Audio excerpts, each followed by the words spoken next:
एक सहाबी ने अर्ज किया, या रसूलुल्लाह, मैं नबी ना हूँ, मुझे नजर नहीं आता, इजाजत है मैं घर में नमाज पढ़ लूं? मेरे करीम सल्लल्लाहु अलैहि वसल्लम ने फरमाया, तेरे कानों में अजान की आवाज आती है, हुजूर आ जाती है। फरमाया, फिर मस्जिद में आके पढ़। हाँ, घर में भी नमाज पढ़नी चाहिए। मिशकात में हदीस है, अपने घरों में मस्जिदें बनाओ, यानी एक जगह मखसूस हो, वहाँ सिर्फ नमाज पढ़ी जाए।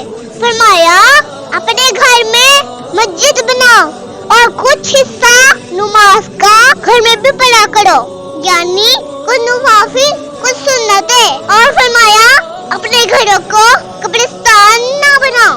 इसका मतलब है जिस घर में नमाज ना पढ़ी जाए उस घर में जिंदा लोग भी रहते हो तो घर कब्रिस्तान है। वीडियो को लाइक करें, चैनल को